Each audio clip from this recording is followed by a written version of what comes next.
Hello and welcome to We Can Work It Out, the podcast that explores the history, present and future of workers' rights. I'm your host, Dr. Jonathan Lord. In each episode, we'll be delving into the stories, struggles and successes that have shaped working lives. From friendly societies to people management, we welcome academics, activists, trade unionists, policymakers and workers themselves to help us understand what fair work really means in a changing world. This episode's guest is Professor Ralph Darlington, a leading scholar of industrial relations and labour history. Ralph is an emeritus professor in employment relations and one of the UK's foremost experts on trade unions, collective organisation, and the dynamics of industrial conflict.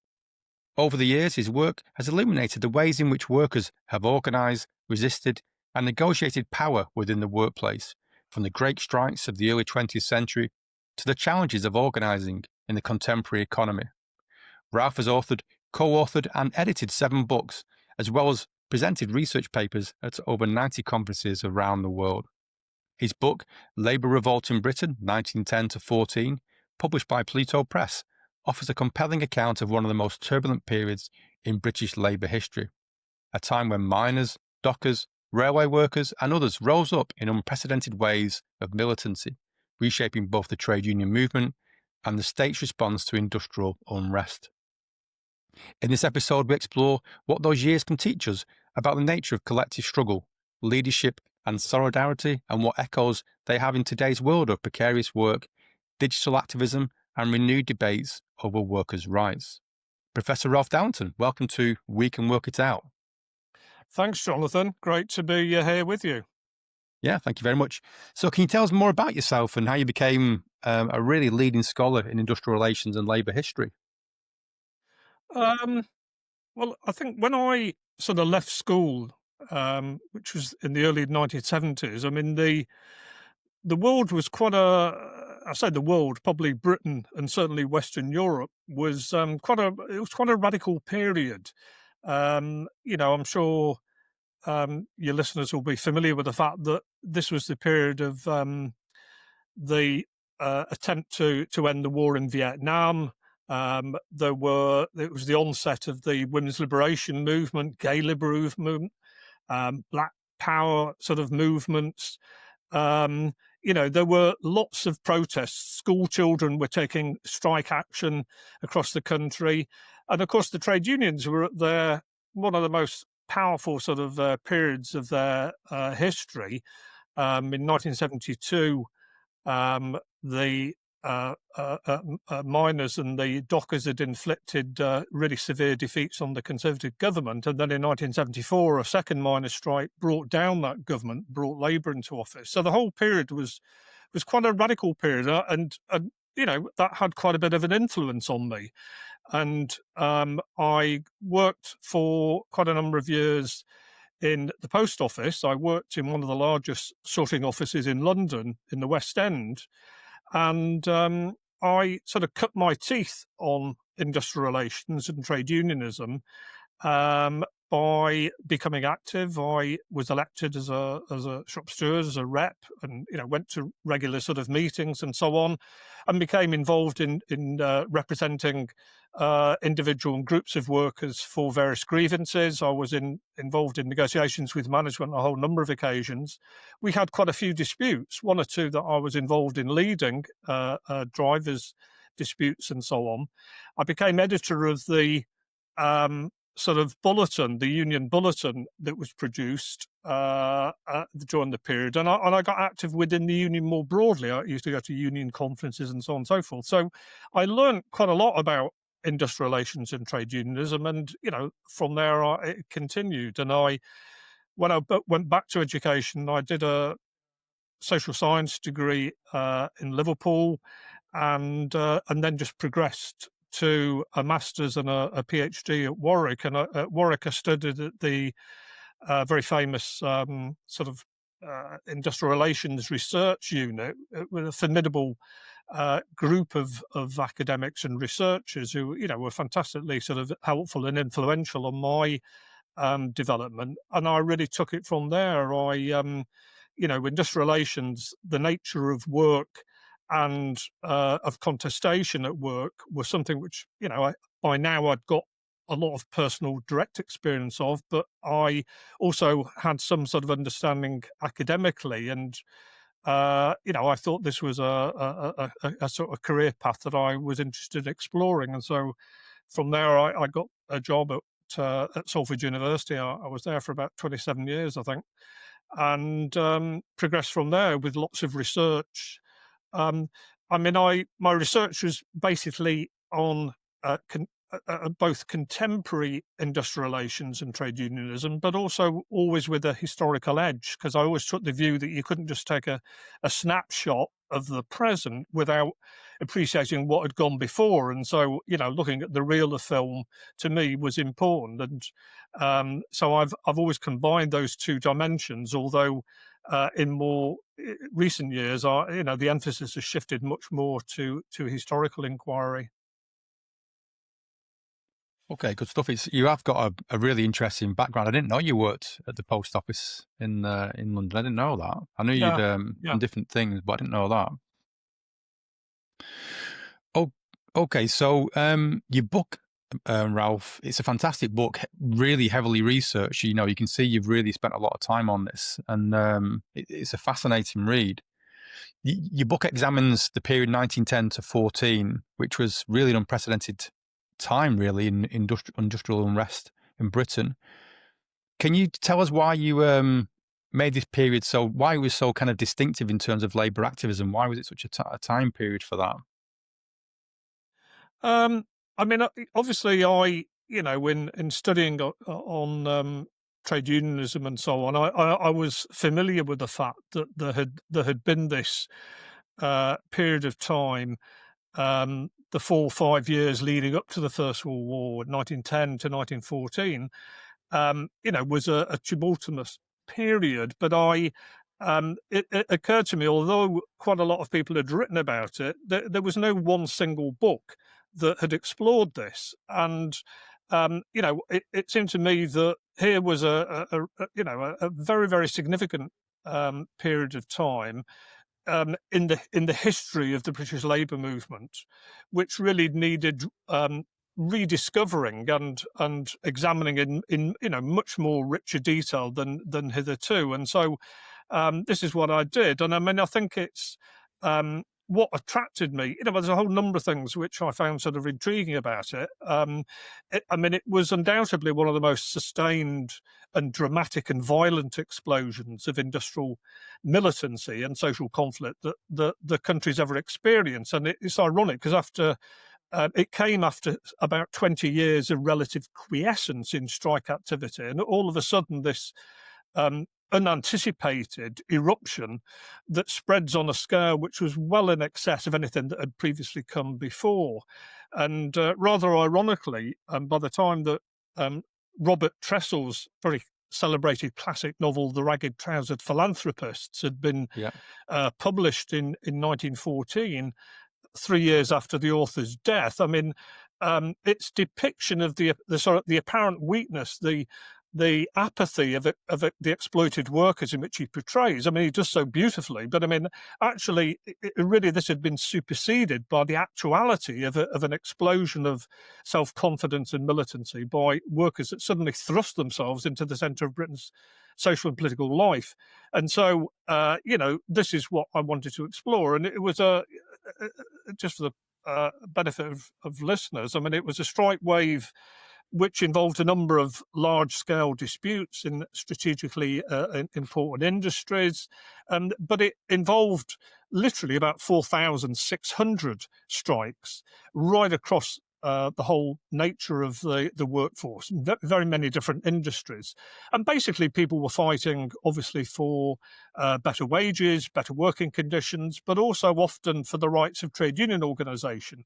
And here was a revolt which was dominated by unskilled and semi-skilled workers, as I say, some who were members of trade unions, but many who weren't. And therefore, the demand for collective rights became a central element of the struggles that took place. And the strikers were to enjoy absolutely considerable success. It was, even more successful than perhaps the early 1970s was in the country, in the sense of there was a significant shift in the balance of power in favour of workers against employers. There was an absolutely massive increase in union membership and the sort of transformation of trade union organisation in Britain. And what I tried to do in the book was to draw out a number of sort of what I thought were very distinctive features. There was the sort of unofficial nature of much of the action that took place, so that often these were struggles which had been forced from below by ordinary grassroots members in opposition to the attitudes and views of the existing union leaders of the time. And there was an interesting sort of, interrelationship between them, in which workers would force union officials to have to support disputes. And what I discovered also was that there was an incredibly high level of solidarity between disputes. So they weren't all completely fragmented and separate from each other. Workers took action of a sympathetic or solidaristic kind in support of others, on a scale, again, which I don't think had ever been witnessed in Britain, and was one of the high points of the movement. I mean, other features I looked at was the degree of the way in which the employers and the government and the state counter-mobilised, and one of the consequences of this was that the period was marked by extreme violence. I mean, there was, a number of incidents of violence throughout the dispute in many different features. And again, although violence had occurred in the past, in the late 19th century, say, individual disputes, it was nothing compared to the scale that took place between this 1910 to 1914 sort of period. And then more broadly, I think what the strike wave showed was the sort of power of extra parliamentary direct action, separate from the existing political institutions of the day. And in fact, there was a rejection of that sort of politics, and indeed a sort of radical questioning and a challenge to the existing sort of political system. So that, I think also was quite a distinctive feature, which I found very intriguing and which I wanted to explore and try to document. Is that why? Yes, because I know you've concluded in the start of the book, you've called it a Labour Revolt. Why is it turned in that way? Well, in actual fact, Jonathan, I mean, virtually all of the references to this period in Labour history or political, texts on the period refer to this period as the Labour unrest. That's the term which is, it's gone down with for many years, and it seemed to me that as I read and went around different archives researching this. I mean, for example, I went to the National Archives and to the Modern Record Centre at Warwick and the People's History Museum in Manchester and so on and so forth. I discovered that the word Labour Revolt was being used by people at the time, rather than the Labour unrest, which many media commentators and then academics sort of superimposed on top of it. And I thought, this sounds interesting, because in actual fact, when I thought about it, Labour unrest seemed to me rather inadequate, because it implies that the strike wave was relatively unproblematic. It was a sort of temporary challenge to what would normally be a peaceful and stable society. And by contrast, it seemed to me that with its actual sort of characteristic features of unofficial rank and file insurgency, solidarity action, defiance of trade union and indeed Labour Party leaders, violent social confrontations and challenge to the sort of Edwardian economic political system, this was a strike wave which deserved to be termed a sort of Labour revolt. That seemed to me to be a more accurate description of what had taken place. Yeah. So what were the kind of key industries then? You mentioned it, or you intimated it slightly. What were the key industries at the heart of the conflict, and how did it bring together such a dispersed range of workers as well? How did it bring everyone together?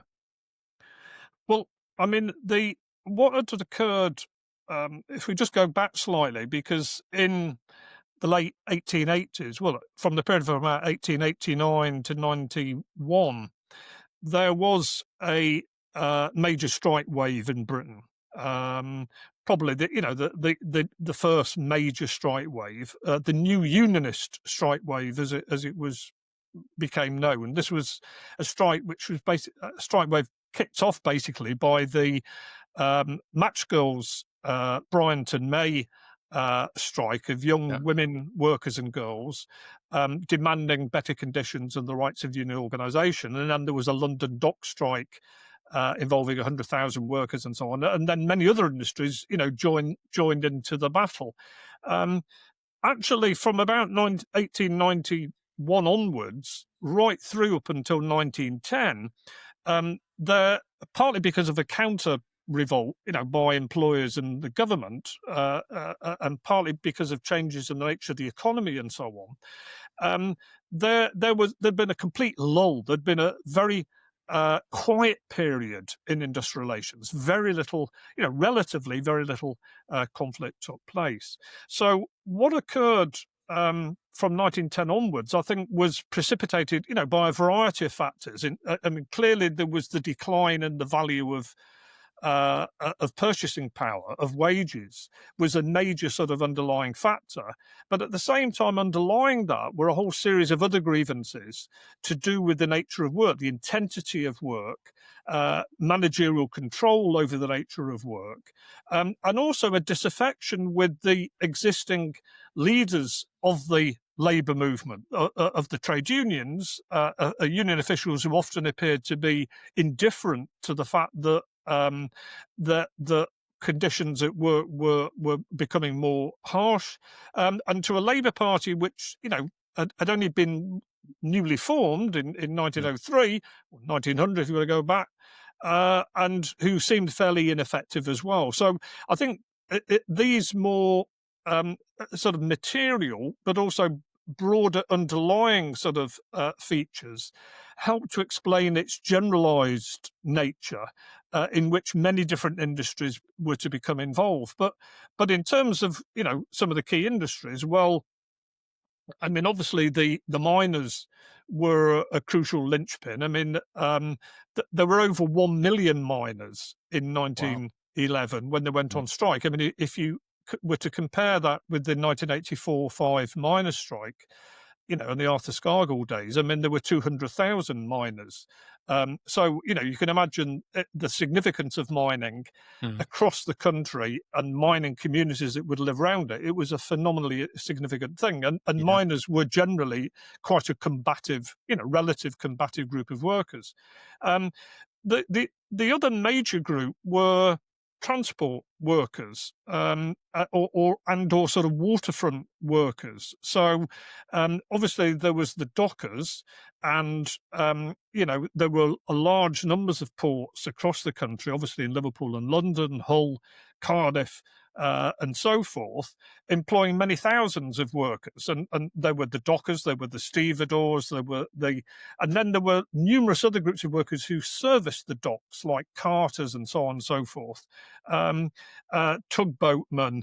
And then, there were the railway workers. I mean, they had a national strike. Many over 100,000 of them, and we're talking about people who worked in the goods yards, on the stations, on the track, drivers and conductors, and so on and so forth. But it was a strike wave which was quite significant in its breadth. So, as I say, virtually every other industry, engineering, textiles, and there were all sorts of interesting, some of which I tried to feature within the book. There were strikes by agricultural workers, people who he might not have expected to become involved in trade unionism. There were strikes by tailors, by cab drivers, even school students in no less than 66 towns across the country, went on strike, sort of joining what they saw their parents engaged in, and thought, well, we'll have some of that because we're against corporal punishment and and the length of the school day, and so on and so forth. So mill workers and so on. So it was some central sort of industries that were clearly very important to the British economy at the time, and therefore employed large masses of workers. But it had a ripple effect. I think it had a sort of what I term a sort of demonstration effect, whereby workers who had never been on strike in their lives before, many of whom had never actually become a member of a trade union, nonetheless witnessed all of these strikes taking place, witnessed the way in which workers often were successful in getting better pay and conditions and collective rights and so on, and thought, well, we want to join that and be part of that. So it was a fairly widespread phenomenon. You can see why you called it a Labour Revolt, and it was called a Labour Revolt at the time, because when you go through the numbers, a million mine workers, or and relating to that industry, and then going into school children going on strike. I mean, Yeah. it's incredible to think about it now. I mean, it does resonate what's going on at the moment, I suppose, but we'll come on to that. You kind of mentioned the differences or some of the issues between the rank and file militancy and the trade union leadership. Can we kind of delve into that a little bit more? What were the tensions between the grassroots activists and the union officials? What were the problems, and how did it shape into a trajectory of the disputes? Yeah, well, I mean, this was a central theme of the book. And I mean, when I was at Warwick studying industrial relations, I mean, one of the authors who I read were the Webbs, Sidney and Beatrice Webb. Yeah. And they're very famous books on industrial democracy and the history of trade unionism and so on. Yeah. I mean, these were things which were written, in 1919 and so on. But I mean, nonetheless, um, they wrote about this period, the formative years of the trade unions, and I mean, what they were one of the first people to really try to understand the nature of what they termed at the time a union bureaucracy. In other words, they drew attention to the way in which trade unions, as they grew larger and gained a greater number of members, and became national rather than just sort of locally based, um, emerged a layer of individuals who were involved in having to negotiate collective agreements, and who became more professionalized, but as a consequence then became rather removed from the shop floor, from the members. They became full-time salaried and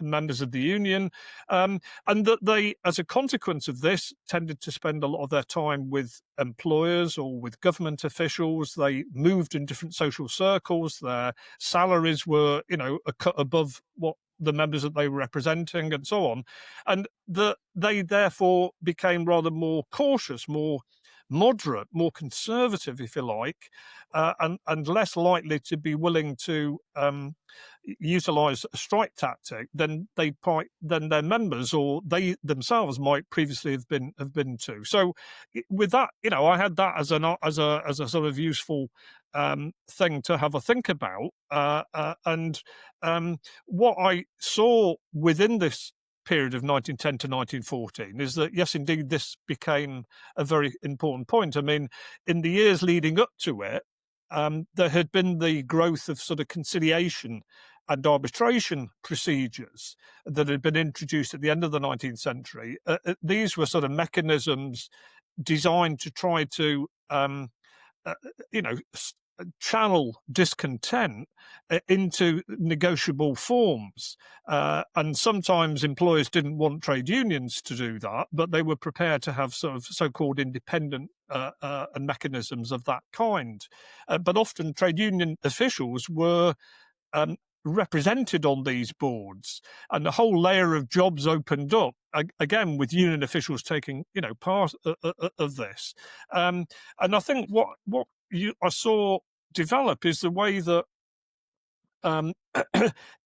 given the decline in purchasing power, given the sort of intensity of work experience that many grassroots members experienced, the revolt was not therefore just against the employers and fighting for better conditions and so on. It invariably, or at least in a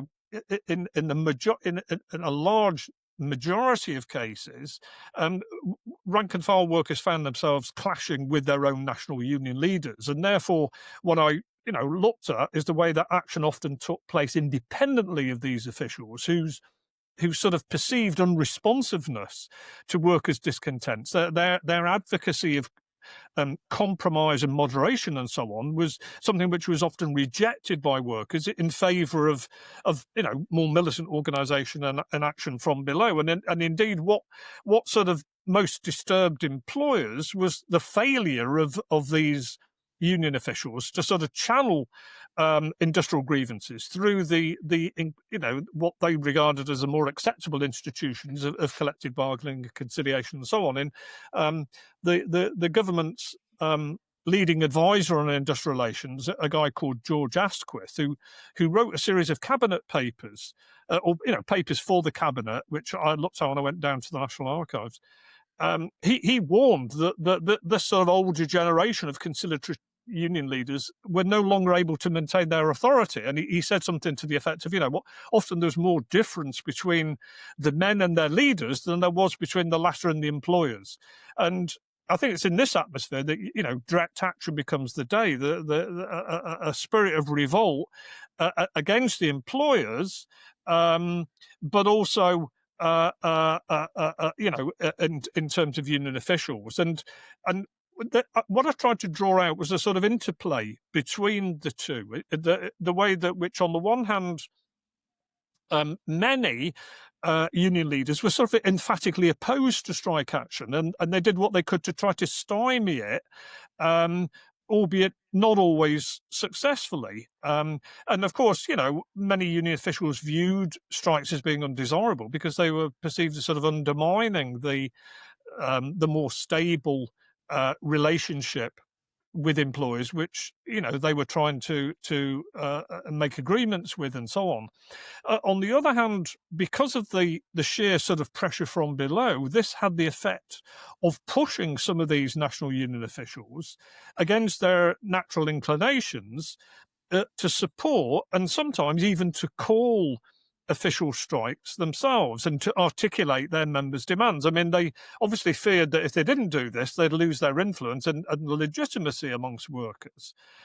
Although quite often they supported the strikes only really to try to assert some officially sanctioned control to try to restrain it. But I mean, the fact that many officials were pushed into supporting strikes and even calling strikes, I think this opened up the breadth of the strikes, much wider than might otherwise have been the case. It provided a greater sort of leverage for workers to argue, well, the union is supporting this, so let's join in.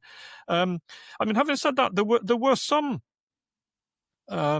national officials, certainly in the smaller unions, and there were also some local officials who I think, because they were closer to the members, probably were more responsive to them and therefore more likely to support strikes.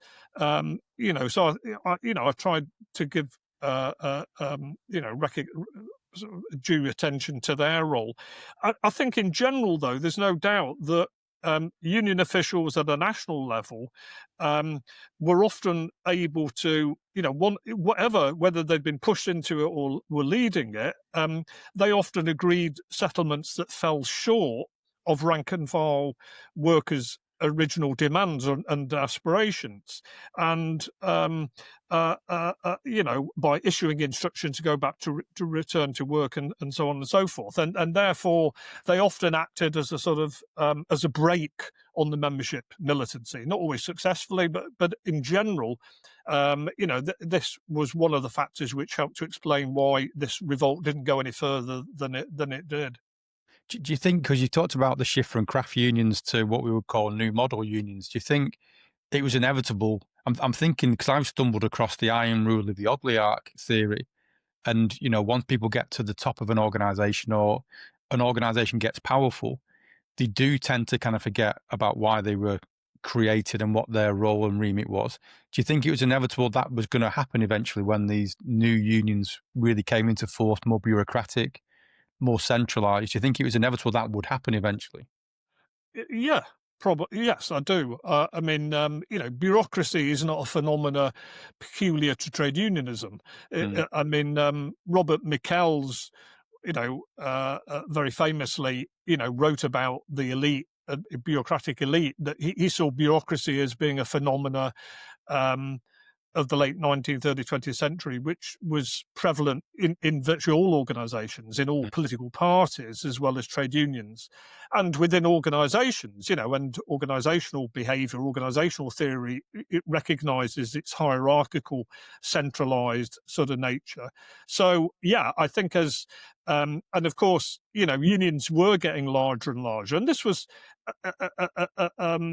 something which was to further become accentuated after the war and in the early 1920s, when you got mergers of major organisations, that gave birth to, for example, the Transport and General Workers Union, the forerunner of today's Unite, or the general and municipal workers, the GMB of today. We're talking about massive, absolutely enormous organisations that organise workers across vast different areas of the industry of which they were, loosely sort of related. So in a sense, yeah, there was bound to be a separation. I mean, whether though, I sort of disagree with Michels' analysis that bureaucracy was something which although inevitable, was not something that could be challenged. And in a sense, what the 1910 to 1914 revolt demonstrated, I think, was that it can and it was contested. People fought from below to try to establish more democratic forms of mechanisms, whereby union officials would be more responsible and accountable to members to have to act in line with their sort of wishes, and that the old fiefdoms, individual sort of control that often some of these officials had, was no longer going to be tolerated. And that, to a degree, happened, although, only partially, should we say. Yeah. So there's a lot of solidarity then, wasn't there then? How was that tested, and how was it pushed back? Because there were so many industries, so many workers who did revolt, as you said. How did the solidarity, stay together, and how did it really kind of come together and fight back? Yeah, well, it's a good question, because again, this was a theme I tried to pull out. As I looked at all of this and looked at the individual disputes, that it seemed to me, a very novel characteristic. Not that there hadn't been solidarity for strikes in the past, but the scale, the extent of this was definitely distinctive. The willingness of significant sections of workers to take sympathetic action for others that were in dispute. Now, on some occasions, this would involve dockers who were working, on the waterfront, seeing seafarers taking strikes, and so the dockers would refuse to load goods onto ships in order that they could disembark, as an act of support for the seafarers. And then, perhaps the seafarers, when the dockers then went on strike, the seafarers might have reciprocated there. Or you could have situations whereby railway workers would refuse to touch goods that were being moved on railway tracks, that were feeding a strike-bound workplace. For example, the mines. They'd refuse to touch coal and to facilitate the way in which production might have continued because of the miners being on strike. So you have that sort of solidarity action being taken really across the board. I mean, it was quite a significant thing, particularly amongst the better organised, the larger grouping areas. And in part, this is to do with the proximity of the different industries and workforces in terms of where they were located, and also sort of residential sort of associations. So you think of an area like South Wales and the valleys and so on and so forth. Large numbers of miners and dockers and transport workers lived together. They didn't just work, in close proximity as well. So obviously this sort of facilitated that. And in addition, there was a guy, I found there's a lovely little quote, William Mellor, a guy called William Mellor, who's secretary of the Manchester and Salford Trades and Labour Council of the day. He said, it's recorded in the minutes, this is in the Working Class Movement Library, for the first time in England, the sympathetic strike was evoked on a large scale and effectively used as a weapon of industrial warfare. This is a key activist of the day, sort of capturing what's happening here. And what I argue in the book is actually it was it was the fundamental strategic innovation of the period. And one of the, just to give you a sort of more of a flavour of this, I mean, sometimes you had simultaneous but separate strikes. And what occurred was a principle was adopted whereby each group would not return to work until the others did, and until they'd all got satisfactory agreements. And one of the, most exciting sort of examples of this was I found was during the transport strikes in Manchester in 1911, when the ubiquitous Board of Trade conciliator George Asquith was sent up from London, and he spent 5 days and nights ensconced in the town hall in Manchester, confronted by simultaneous negotiations of 18 different disputes that involved, not only different groups of workers, but in many cases different unions as well, of dockers and carters and other transport workers and so on, all of whom refused to go back to work until the demands of all of the others had been satisfied. Now, in a sense, what you see is widespread solidarity broadened. That type of solidarity broadened day-to-day struggles against individual employers into a struggle against employers in general. In other words, you see a sort of, if you like, a class-wide conceptualization and perception framing workers' understanding. They recognise that workers weren't just fighting on the basis of their own particular interests, and they were doing it out of some altruistic reason. They viewed these as disputes which they had an interest in supporting, because it was a common battle against common employers and governments. And another, very good example, I thought, was the Liverpool general transport strike in 1911. I mean, this involved, over a period of a whole number of weeks, at its height, 66,000 workers. I mean, and there was sort of remarkable occupational unity, given that, we're talking about very many different trades, a wide variety of different transport workers, and being displayed. But also there was, and I thought this was, particularly sort of notable, there was at least the partial suspension of religious hostility between Protestants and Catholics. I mean, bearing in mind that Liverpool at the day was a city, very much marked by its sectarian religious divide, and this, and it's a sort of incidents whereby there were demonstrations in which dockers, both Protestant and Catholic, marched together with green and orange banners, in different pipe bands from the different sort of religious sort of organisations, and there was also a breaking down of gender divisions between male and female workers and so on. So yeah, the solidarity was I think a high level. Yeah. What do you think the difference is? Because you talked about, I mean, it must have been a nightmare of negotiation for George Asquith for that. What do you think? Jumping slightly forward or comparing it, to the 1980s, because I used to work in the rail industry, and it was well before my time, but the railway workers knew they were stockpiling coal. They knew what was going on, but they didn't do anything about it. And they knew that they were stockpiling coal so that when the miners did go on strike, they had enough to kind of utilise to kind of ride that storm. What do you think the difference was in the time period or the attitudes to helping each other and that solidarity between 1910 to 14 to the 1980s? Well, I think my answer to that would be to compare 1984 with 1972. In 1972, there was the first national miners' strike for since the 1926 general strike. That was the significance of that period, and this was the strike in which Arthur Scargill, really cut his teeth. I mean, he was president of the Yorkshire miners at the time in 1972.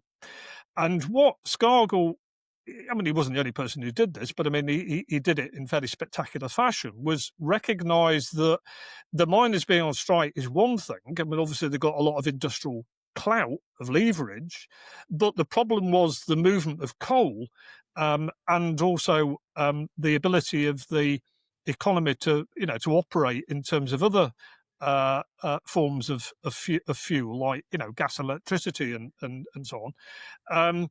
And that what was required was to win support from other workers. So what Scargill did was lead a whole large sort of coaches loads of pickets around the ports and around the docks, and appealed to workers to refuse to touch incoming, like the seafarers refused to touch the imported coal that was being brought in by the government, to go down to power stations and to refuse to ask the power workers to refuse to accept coal being delivered, given that it would have been dug up by, it would have been taken from a sort of from a stockpile of coal that had been prepared by the government earlier, and so on. And that type of solidarity took place on a very wide scale in 1972. Railway workers refused to touch coal, dockers, seafarers, and so on, many other groups of workers. And of course, that made the strike bite in a way which would not otherwise have been the case. It made it that much more effective, and it required mass picketing to ensure that took place. It wasn't a question of just ringing up a dockers union leader and asking for support.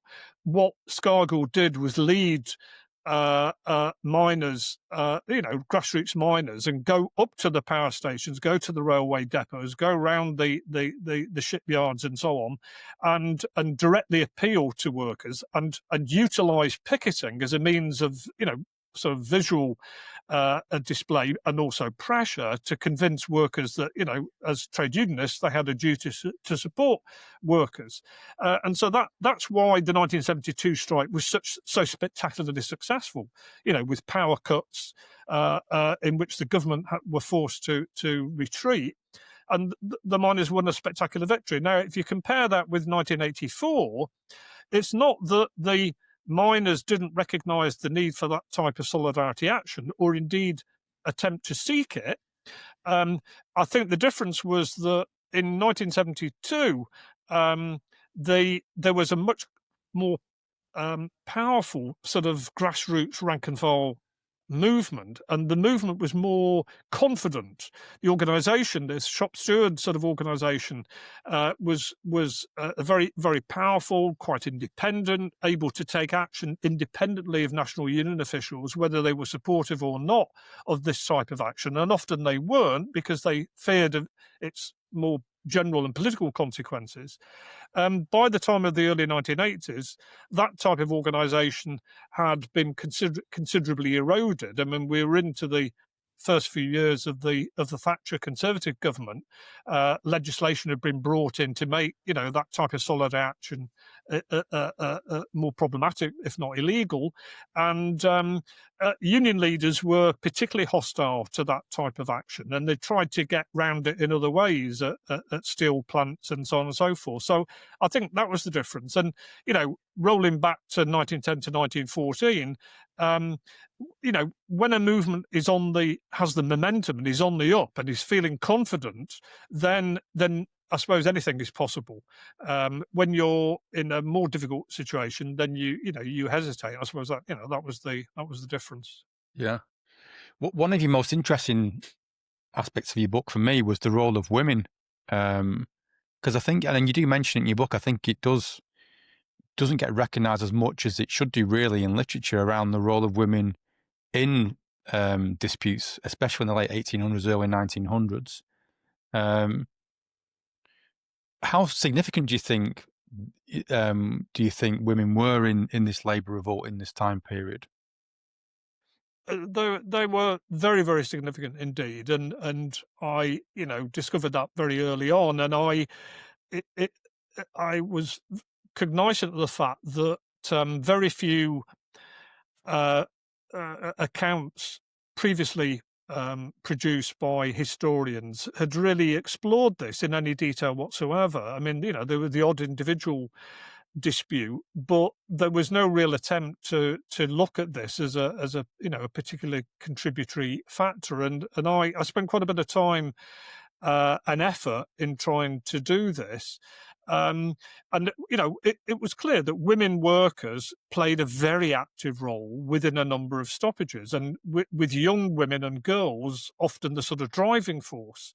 And although the overall numbers of women on strike during 1910 to 1940, was obviously only a fraction of their male counterparts, given the sexual division of labour of the day, in which it was men that went out to work and women looked after the home. That sort of traditional sort of view that was reflected in material circumstances. Nonetheless, they did participate in numerous strikes, and they participated. What I found really interesting was not only in perhaps what you might have assumed, in women-only workplaces, in other words, in the textile industry, for example, in Lancashire, but also in predominantly male workplaces where there were only a small number of them, and they participated as well in terms of strike action, not only in workplaces where there was existing union organisation, but often in workplaces where there was no collective organisation whatsoever. And so, I sort of really tried to pull this out, and I looked at a whole number of different disputes. I mean, women workers in the Black Country, in the Midlands, engineering workers were involved in their thousands, often working in factories that were predominantly male workers, but in which they were involved as well, often as unskilled, sometimes as semi-skilled. The Clydebank the Singer sewing machine factory, which was an extremely advanced factory, employed something like 10,000 workers, and again predominantly male, but with thousands of women involved. Women very central to the strike. They were represented on the strike committee. They were involved in the picketing. They spoke at meetings and so on and so forth. There were women textile workers, women in food processing, jute workers. And they were all over the place. They were in little small towns, Bridport in Dorset, a little tiny town on the coast. They weren't just in the larger big cities or even towns. These were small little places taking action. So it was a very widespread thing. I mean, and overall, I think this type of strike activity by women led to an extension of union organisation. I mean, union organisation across the board after the 4.5 years of strikes, increased by something like 62%, I think it was. So there's a transformation of the strength of trade unionism, but amongst women it increased by about 54%. So Wow. an enormous increase, and what it did, I think, was to create a creditable base for women trade unionism for the first time in a number of industries and workplaces. I mean, it's true that in the revolt 20 years earlier, the strike wave of 20 years earlier, with the match girls strike, they had established the right to trade unions, but often those unions were very tentative. They collapsed virtually as soon as they'd been formed, and there was very little lasting sort of evidence of that beyond the major sort of textile sort of areas. I think the Labour Revolt of 1910 to 1914 pulled into activity and organisation sufficiently large numbers and with a sufficient sort of base that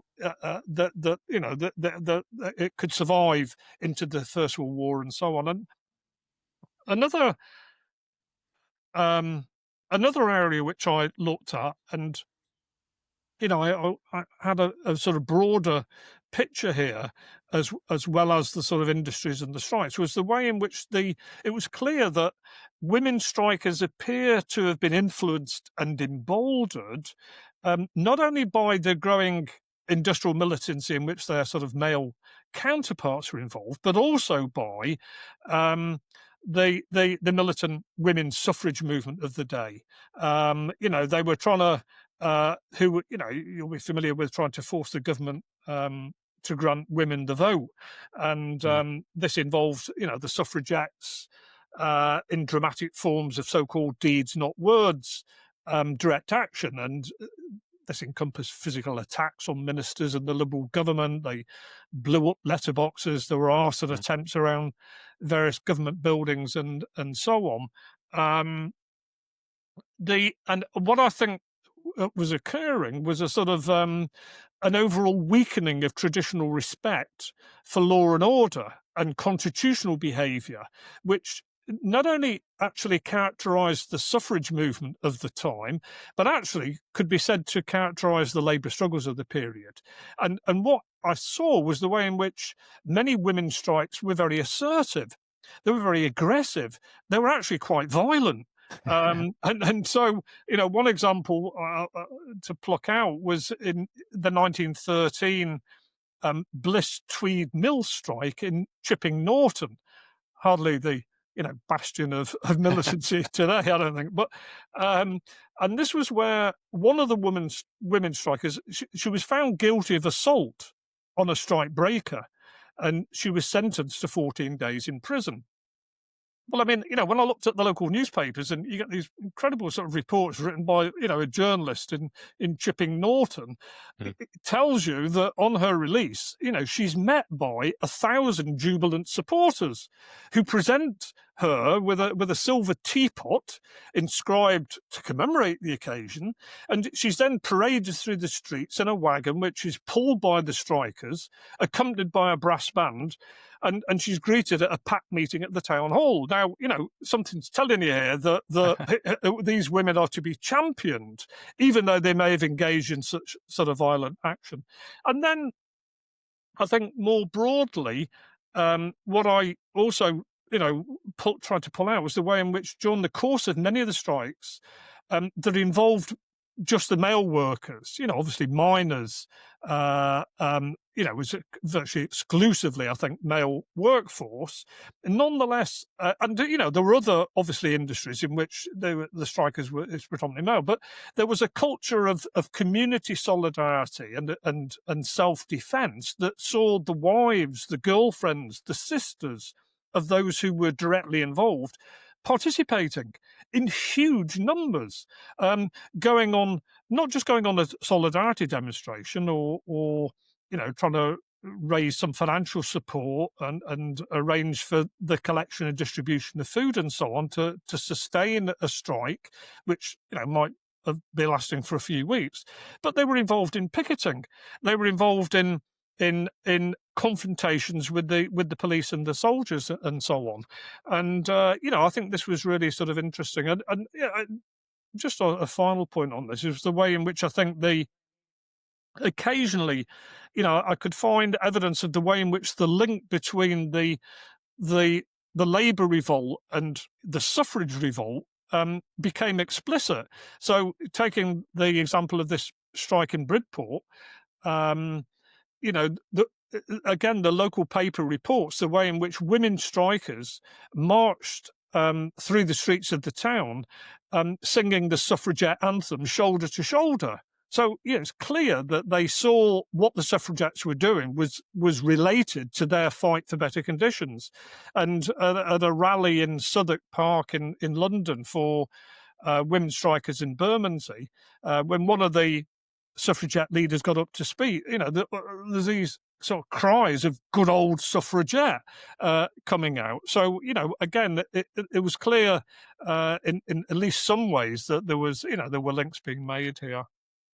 I mean, it's some fascinating stories about the silver teapot, and it just shows you how much of a revolt it was, even in the kind of the deepest areas of Britain. That intersection between workplace and political activism, then how did it shape, do you think, later developments in Labour history? Anything? Well, I think, I think just in terms of women, one of the things which occurred, I think, here was the way in which there was a sort of there's a generalisation taking place amongst women, or certain layers of women. So, I mean, from within the suffragette movement, the Women's Social and Political Union, as it was known, there were always a sort of minority of critical voices who argued that the fight for the vote needed to include broader social and class issues, and indeed support for workers' struggles. But I mean, the fact is that the the most clearest individual who sort of articulated the need for this link was, of course, Sylvia Pankhurst, who increasingly became at odds with the way in which the suffragette movement, which of course was led by her mother and her sister, Emmeline and Christabel Pankhurst, had moved away from its Labour movement roots and had separated feminist and socialist projects. And what Sylvia did was to begin to move in the direction of challenging actually both those in the Labour as well as the socialist movement who were attempting to ignore questions of women's oppression. I mean, the fact is, most trade unions, most labour organisations regarded the suffragettes as a sort of sideshow. I mean, they're just middle-class women. What's the point of them having the vote? They don't know who they would vote for anyway. They viewed them, with contempt. And even some people on the left regarded it as a foolhardy sort of strategy to adopt, because real power lay in the workplace and industry. What's a vote in Parliament going to do? And in a way, what Sylvia Pankhurst and others did was to challenge that and to they argued that really it's not that the fight for the vote wasn't important, but it was important to link that to social questions, to class and other industrial struggles, and that's why she played a sort of important role. So there was a politicization in that sense in terms of women's struggles.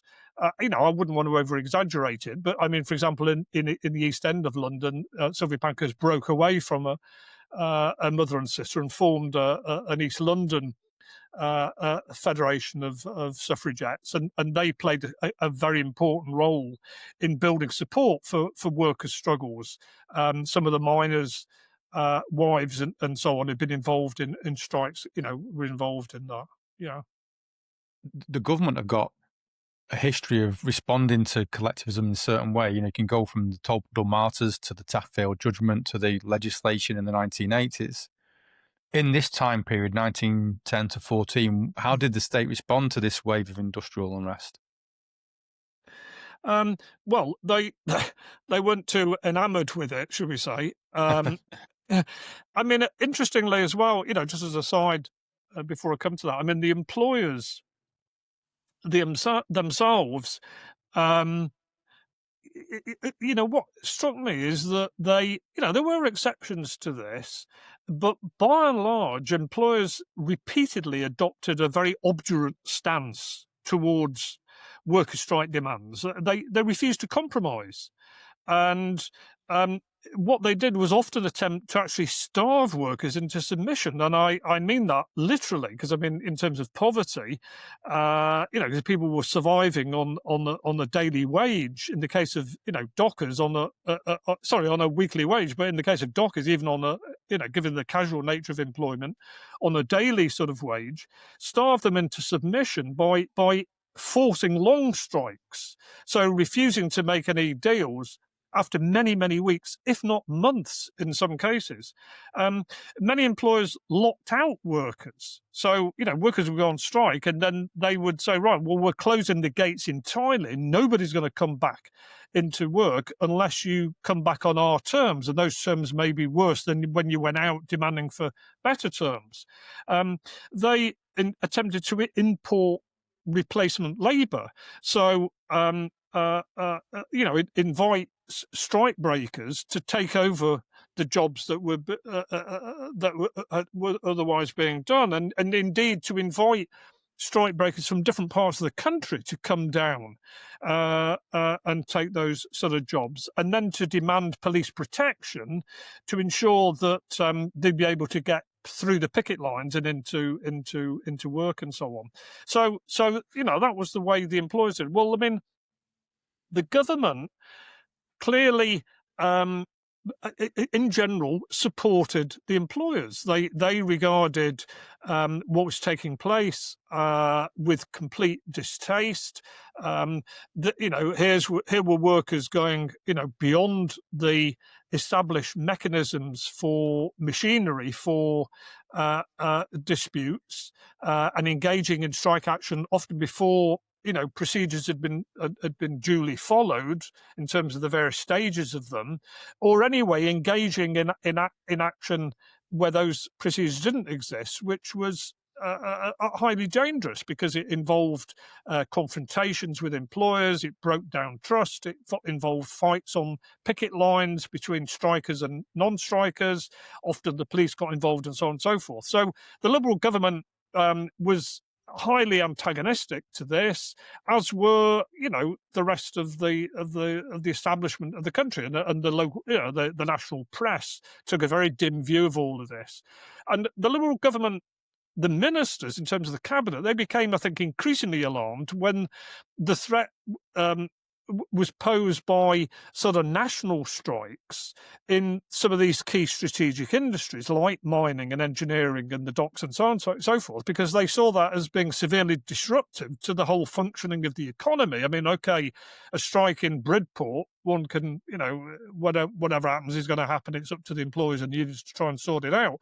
A strike of miners and dockers and so on and so forth, this undermines the very way in which our economy operates and is indeed a threat to social order. And I think what the government did, it responded in sort of dual fashion. On the one hand, it took a series of initiatives designed to try to calm things down.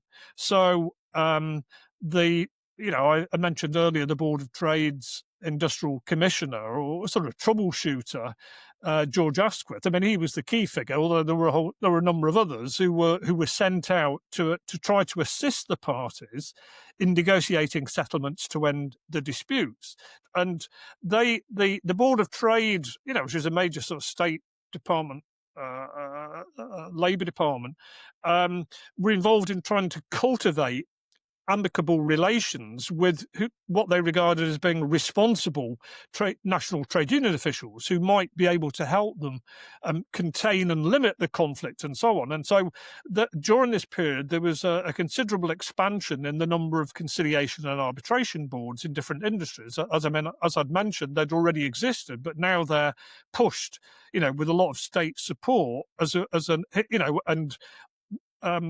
tried to encourage workers to say, well, we'll go back to work and we'll see our grievance been taken to one of these mechanisms, and hopefully that can be resolved in that way. So that they took that sort of approach. But in the more direct, shorter term, I think the government found itself forced to directly intervene to try to settle these industrial disputes, and do so really, I think, it's fair to say, through coercion. And it did this by authorising the deployment of large detachments of police um, um, to strike-bound workplaces. And this would be not only police from, let's say there was a strike in Liverpool, not only the police force in Liverpool, but bring in police forces from Manchester or Yorkshire or whatever to buttress the local forces. And indeed, the Metropolitan Police were dispatched to all parts of the country for a whole number of different disputes, as well as dealing with, disputes in the metropolis itself. And in addition, the government ordered the detachment of large numbers of troops, with their guns, with their bayonets. They're sent, for example, to guard railway stations. They're sent to the docks. They're sent to prevent picketing outside the pits. And they're there alongside the police to try to provide a physical escort for strike breakers to enter the strike-bound workplace, and in an attempt to counteract the picketing and to undermine the workers' militancy. So unequivocally, they're taking the side of the employers as opposed to the strikers themselves. Now, clearly this type of very provocative, I think, behaviour, it would be fair to say, it almost inevitably led to repeated outbursts of dramatic, violent confrontation, and even rioting in numerous places across the country. It led to literally hundreds and hundreds of arrests and to prosecutions, and there were numerous casualties, and on occasion there were fatalities. Just to give you a few examples of this, and in the 1910 South Wales miners' strike, the strikers, had mass pickets outside the pits, and they were attempting to secure them and so on. And the police were dispatched in very large numbers, and found themselves involved in confrontations with the pickets. And one striker was struck on the head with a baton, and as a consequence, the miner died. During the 1911 National Seamen's and Dockers strikes, both police and troops were dispatched to waterfronts right across the country, and there were violent and I've tried to reflect some of all of this in the book. There were violent confrontations, not just with the pickets, but with the police and the army, in all the waterfronts across the country. And, in Liverpool, in London, in Hull, Salford and Manchester, Glasgow, Bristol and Cardiff, and so on. I mean, in Manchester and Salford, there was a 48-hour period of what was described as a series of mini riots across the area. In the Liverpool General Transport strike, thousands of troops, several hundred police, were dispatched to the city. I mean, a Royal Navy gunboat was moored on the River Mersey with its guns, facing the city centre. And then what became known as Bloody Sunday, the police launched a sort of baton charge to disperse a demonstration of 80,000. And there was sort of rioting that took place over the next 2 days around the city. And this led to the troops shooting dead 2 strikers. And then in the National Railway strike, I mean, no less than 50,000 troops. I worked out that it was over 2/3 of the number of troops that were available at the time, were mobilised and were dispatched to strategic railway centres across the country with martial law declared. And the aim of the troops was to, protect signal boxes, railway stations, and so on, and allow the the strike breakers to be able to, move across the tracks and so on. And again, as a consequence of picketing and so on in Llanelli in South Wales, another 2 strikers were shot dead as a consequence. So, yeah, the government took a very hostile attitude, and the consequence of this was to further fan the flames of revolt and violent confrontation. You can see this, and I mean, it's reminiscent of the Peterloo massacre, isn't it? And you can see why it's been labelled a Labour revolt because of of what you're saying there. I mean, it's people being killed, being attacked. I mean, cannons facing workers. I mean, it's such a strident response to what was going on. In terms of the political radicalisation then of the time, how do you think that kind of influenced things further in terms of the protests?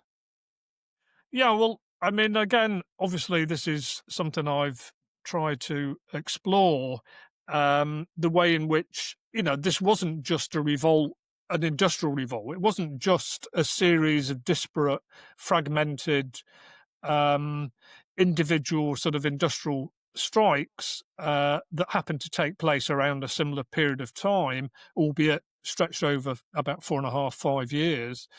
Um, it was a very politicized sort of period, and in which there was a sort of, I think, a sort of radicalization amongst at least a minority. I wouldn't say necessarily a majority of the workers, but at least amongst a significant minority, and often many of those who were directly involved in leading, some of the key sort of activists in this period. Um, and I think what it meant was that the revolt contributed to a sort of a widespread questioning of, and I think, as I said earlier, in some respects, at least, a direct challenge to the sort of system of the day.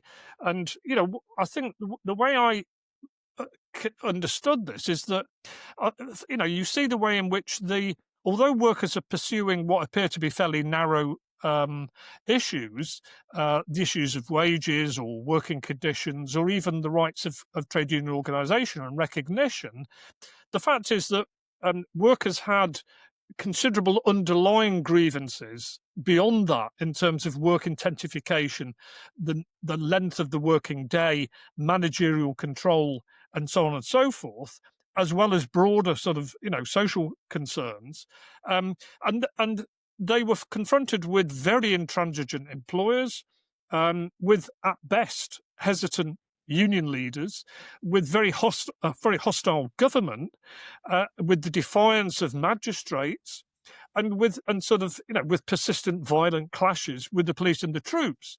So I think what you see occur is a sharp social and political polarization between workers, on strike, but also beyond that, who were supportive of these workers, and the employers and the state and the local authorities. You see a sort of polarization between these two develop as a consequence, as a result of the internal sort of way in which the dynamics of the disputes.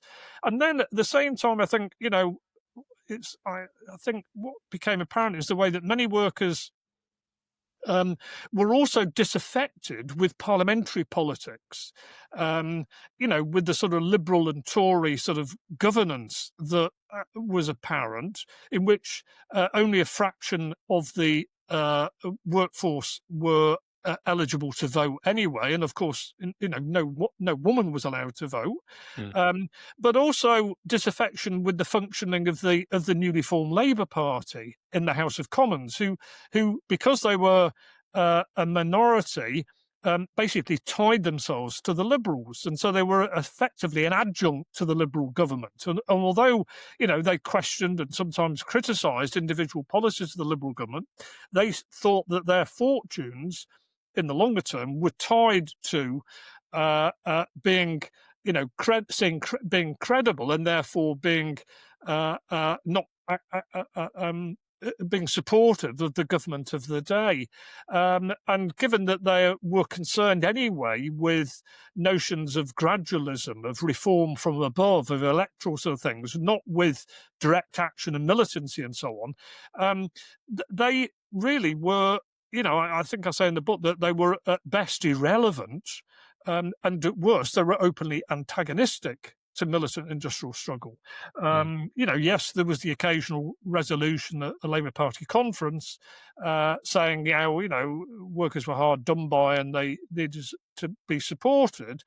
But the Labour Party did nothing in terms of MPs in government, in Parliament, or as an organisation in campaigning and mobilising and trying to support workers' struggles. I mean, not that individual Labour Party members might have done so, or individual members of the independent Labour Party of the day, but as organisations, they certainly were not doing this. I mean, the only exception, in some degree, I'd say, would be Keir Hardie, who did try to raise the issue of the strikes and the violence of the state in Parliament. And so I think, as a result, the established rules of the game, if you like, piecemeal social reform by means of institutionalised collective bargaining and conciliation by officials, on the one hand, and parliamentary action by the Labour Party on the other, I think both of these are put under considerable strain. And instead, what you see being reinforced is the appeal of combative industrial struggle as the weapon to advance labour movement's interests. It encourages a sort of process of radicalisation, a counter-politics, which stands for the celebration of class solidarity, of militant action, to defeat the employers and the government, that is the way to win. And, there was demonstrable evidence that it was winning, that was the power that could deliver results, not by looking towards Parliament and voting for them or looking for some other sort of gradualist mechanism. And then I think,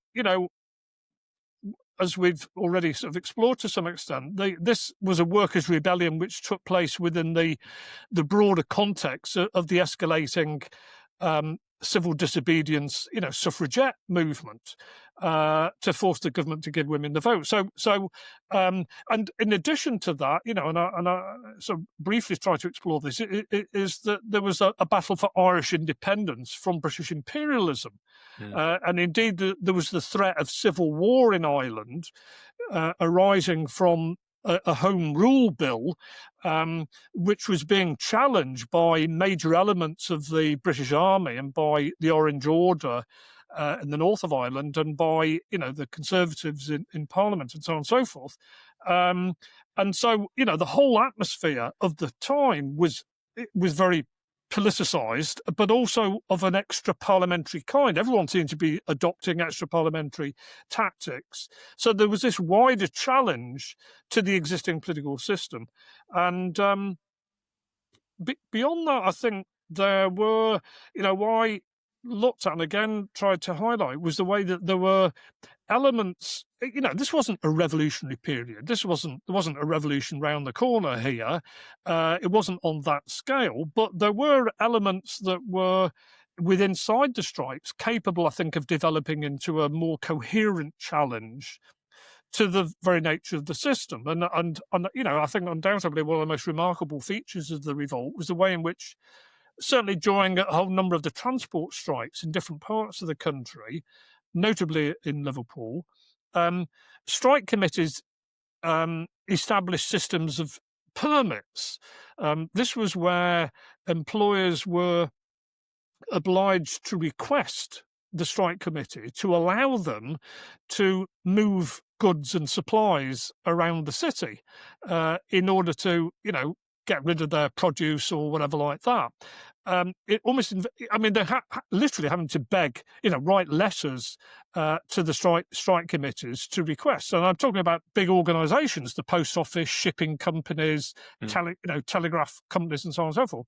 And invariably, strike committees refused these requests. They would only allow things like milk and bread to be moved, and usually to feed children or for sanitariums or something like that, for hospitals and so on. But otherwise, they'd refuse. And what you see, therefore, is the way in which strikers were taking over vital elements of power and authority from not just the employers, but from the civic authorities and from the government, and therefore acting as a potential embryonic alternative organ of working class power, and in that sense, offering up the prospect of a different type of world. It didn't go to that length extent, but nonetheless, you saw sort of elements in embryonic form as a result. So would you say that kind of radicalism was contained within industry rather than the political elements of what was going on? Well, I think it was no. I mean, I think the I've concentrated on its sort of expression within the industrial world, I suppose. But I mean, I've hinted already that there was the women's revolt had a very, very political sort of content to it. Mm. I mean, when you read some of the accounts of about the suffragettes, and in the way, I mean, it's funny because, well, it's ironic, should we say, that the Palestine Action Group have been recently sort of prescribed as being a terrorist organisation, when they've not actually really committed any real violence. But I mean, the fact is the suffragettes were were, and one might argue, justifiably at the time, very violent in the activities in which they engage. And they literally did attack. I mean, Lloyd George, the Prime Minister, and various people like various other cabinet ministers were literally physically attacked when they arrived at railway stations at King's Cross or Manchester Piccadilly. There were groups of suffragettes with little hammers, and umbrellas and things, and would literally try to attack them in the street.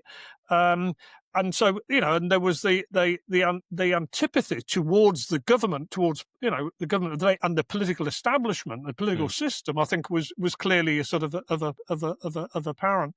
And I mean, I think this was a revolt which, I mean, I've not mentioned this as yet, but I mean, there was a socialist left. It encouraged a politicisation amongst a layer of activists who were trying to draw lessons about what this all meant more generally, about the nature of political, of politics and of the economy and of control in more broadly within society. So I think, it had. Although its expression within the industrial world was fairly acute, it had also, I think, much wider sort of resonance. Yeah, it did seem to. I think the British Socialist Party and the syndicalist movement did influence or amplify things that were happening politically at the time. Yes, they did indeed, yeah. And I mean, I think, when I've conducted research in more contemporary times events, I mean, I've always been in recognition of the fact that disputes and conflicts are not something which are just related to sort of structural and material or economic factors which might provide some of the some of the explanations for why workers might engage in struggle, but also that, and I saw this, trying to draw this out very much in terms of the Labour Revolt period, is that it often critically depends on the encouragement that strikers receive from workplace union activists and militants within their own ranks. And this was clearly the case in 1910 to 1914. I mean, people who identified and articulated workers' growing awareness of their grievances, who advocated militant forms of struggle as being a legitimate and an effective means to seek redress, who played leadership roles and who attempted to generalise from worker-specific sort of economic grievances to broader class-wide and more political concerns. And here, what I do in the book is try to look at the way in which, although they actually only formed a small minority of the labour movement, there was the ideological and organisational influence of radical left activists and groups during a period of time when we've already noted that the Labour Party was a relatively marginal force. And here, I'm referring to, there was a whole variety of different organisations. There was the British Socialist Party that you've mentioned. There was the Socialist Labour Party. They were the two sort of main Marxist organisations. There were left-wing members of the Independent Labour Party who were very radicalised. There were members of independent socialists or independent socialist societies. There was the Clarion group. There were readers of the Daily Herald at the time, a sort of radical newspaper. There were the Plebs League, as they were known, which was a sort of educational offshoot that broken away from an Oxford a college for working class people to and spread sort of ideas. So there was a whole variety of different bodies and organisations. I've sort of tried to make a sort of rough calculation. There was probably about 50,000 of these, which doesn't sound a lot, although when you bear in mind the fact that many of these people were actually at the very centre of the struggles and held important sort of influential positions, activist positions, then they had an influence completely out of proportion to that numerical strength. And I think what they did was provide an intensely ideological and political cutting edge to workers' militancy. And in a sense, what they were doing is that by virtue of their newspapers, their arguments, their ideas, and so on, they're reinforcing the fact that anti-parliamentary direct forms of action that bypass the sort of orthodox bargaining machinery, the class collaboration, inverted commas, as they would put it, of official Labour leaders, was having an influence, and their advocacy of, of socialist ideas, of, in some cases, one of the groups I didn't mention was the syndicalists, the revolutionary sort of union movement, led by a figure called Tom Mann, who had the objective that unions shouldn't just fight to improve workers' conditions in the here and now. That was merely trying to deal with the effects of a capitalist society. What was important was to deal with its causes, and therefore they needed to have the objective wanting to overthrow capitalism and build a new social order in which Labour would be in the driving seat. So these were ideas which were being circulated, and they fell, I think, on fertile ground as rank and file disaffection with the sort of orthodox, mainstream, conventional political instruments. The faith in that was being eroded. Then these socialist groups and socialist ideas could have a play, and therefore, it was no coincidence, for example, that the Tom Mann, who I mentioned, he was the leader of the revolutionary syndicalist movement. He was chairman of the Liverpool General Transport Strike Committee, as I mentioned, 66,000 workers. Some of the leaders of the South Wales miners were revolutionaries, and so it's not that the strikes were caused by these revolutionaries. They were, these agitators were merely feeding off the genuine sort of grievances that people had, but the fact that they helped to articulate and give it direction and leadership, was a not inconsequential contributory factor to the way in which the strikes developed. So the left were significant. What parallels do you see between that time period, 1910 to 14, to more recent strike activity in Britain?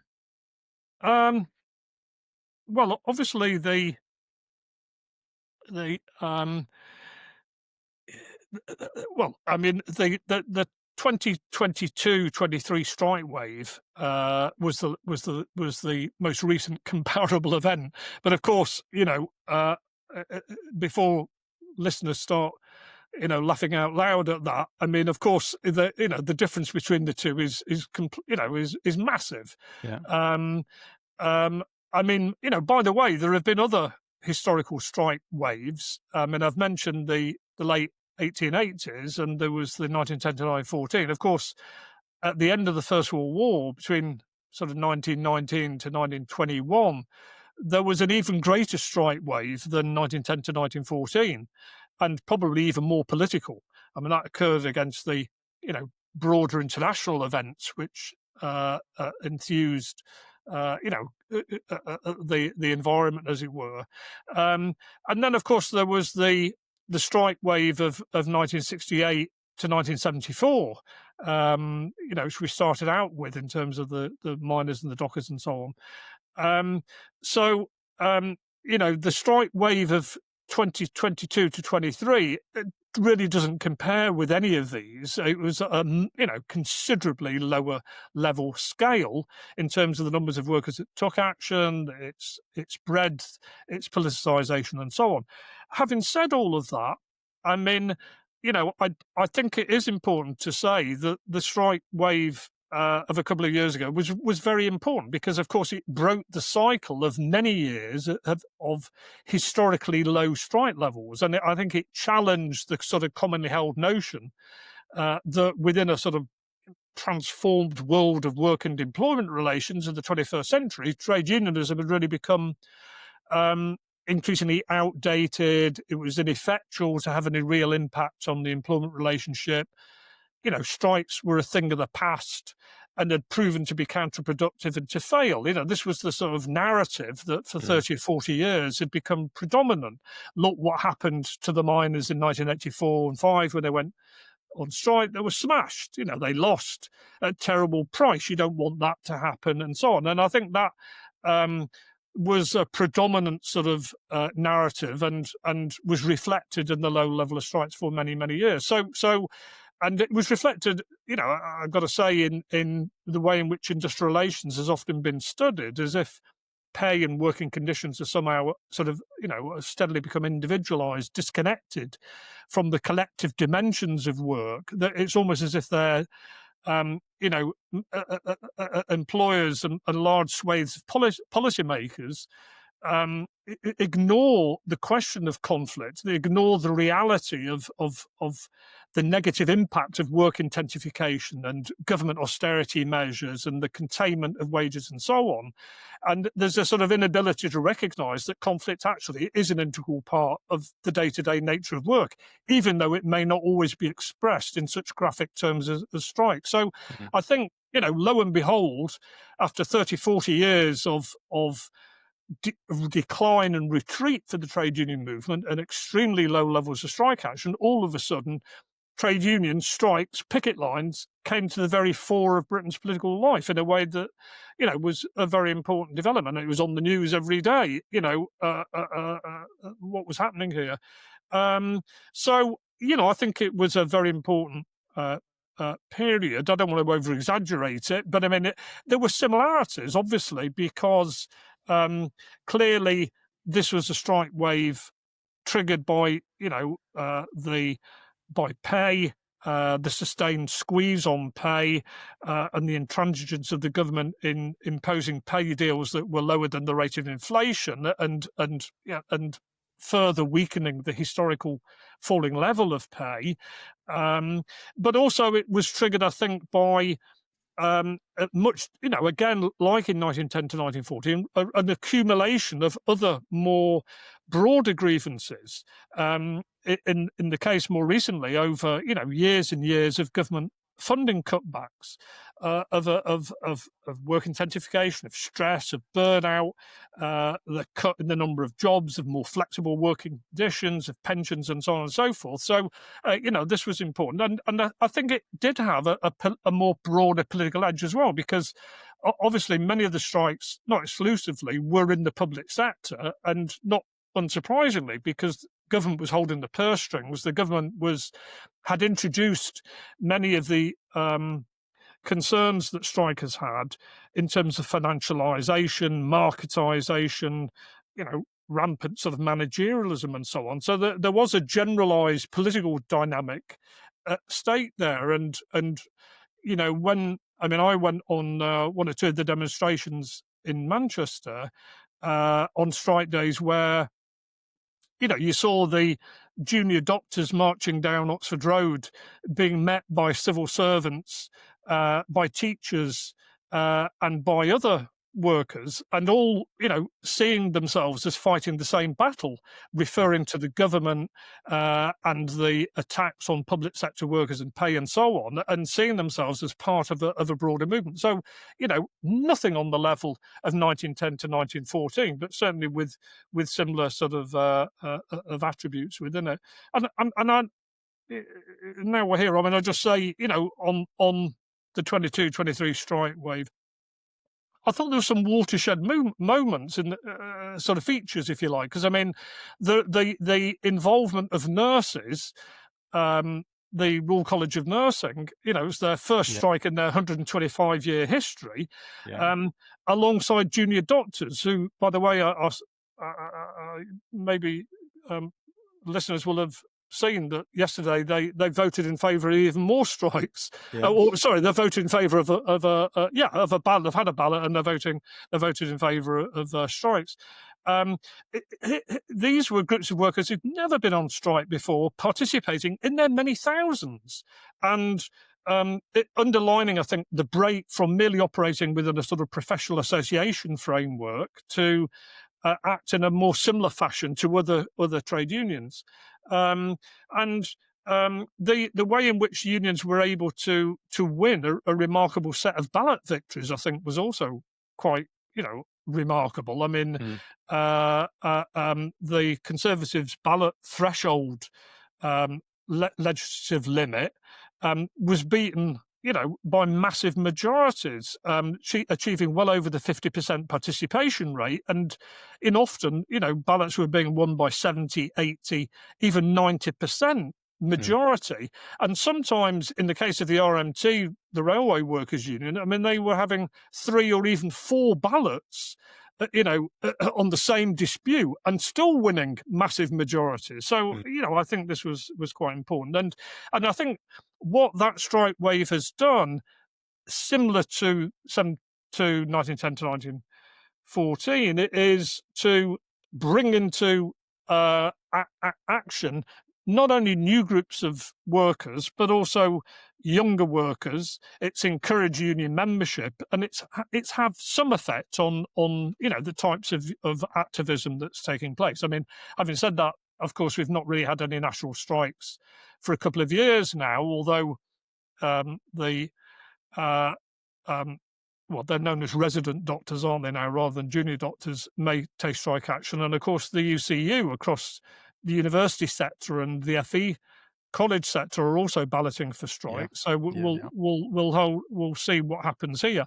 But what we have seen are a proliferation of local disputes, and in Manchester recently there have been many sort of disputes on Transport for Greater Manchester, on the tramways, on bin workers' strikes, bus strikes, civil servants, and so on and so forth. So no, it's not at the same level as 22-23, but it's there's still action being taken place.